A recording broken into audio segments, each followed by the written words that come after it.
Shyam tent house हमारे यहाँ शादी, पार्टी, जन्मदिन और सभी शुभ अवसरों पर टेंट डेकोरेशन के ऑर्डर लिए जाते हैं। कॉफी मशीन और कैंडी मशीन भी उपलब्ध। रैली थाना क्षेत्र के ग्राम हिनौती में सांप के डसने से 11 साल की वैशाली अहिरवार की मौत हो गई।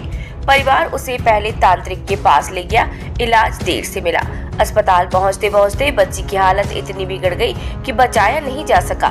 शुक्रवार रात करीब 1 बजे वैशाली पानी पीने के लिए मटके के पास गई थी, तभी सांप ने उसे डस लिया। बच्ची बेहोश होने लगी तो परिजन उसे तुरंत अस्पताल नहीं ले गए।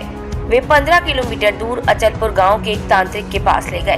तांत्रिक ने झाड़ फूंक कर इलाज का भरोसा दिया और फिर कहा कि बच्ची को अस्पताल ले जाओ। शनिवार सुबह 4 बजे वैशाली को रैली अस्पताल लाया गया। डॉक्टरों ने इलाज शुरू किया, लेकिन थोड़ी देर में उसकी मौत हो गई। इसके बाद भी परिजन मानने को तैयार नहीं हुए कि बच्ची मर चुकी है।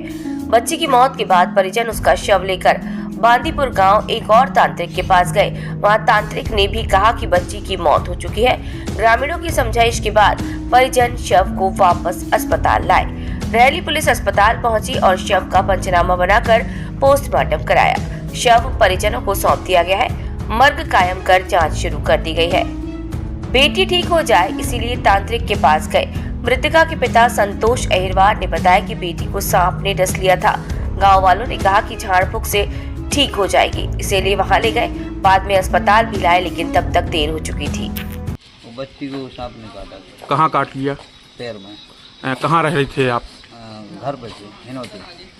मकान खेत में रह रहे थे क्या? मकान में, घर ही गाँव में। तो क्या आप फिर कहाँ ले गए उसको? उसको पहले अचलपुर ले गए हैं, फिर अस्पताल लाए।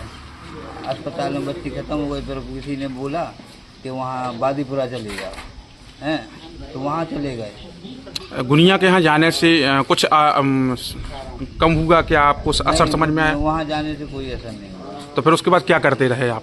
1 बजे की घटना है, 4 बजे वहाँ अस्पताल आ गए, तो वहाँ जाके और वहाँ से वापस आए, वो अस्पताल में आए। यहाँ बच्ची खत्म हो गई। गुनिया का कहना क्या था? ठीक हो जाएगी बस।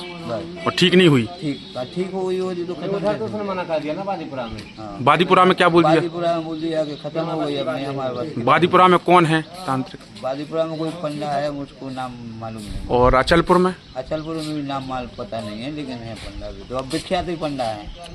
इसके पहले कोई किसी को बचाया उनने? हाँ, वो हमारे परिजन लोग बोल रहे थे कि वहाँ अचलपुर में 1 नहीं 1000 केस जाते हैं वहाँ, तो वो सब केस चले गए थे। हम लोग दोनों भाई थे, तो मालूम नहीं था, कोई साथ में नहीं था यहाँ का, इसलिए जहाँ का मालूम पड़ा तो वहाँ तुरंत ले गए जल्दी में।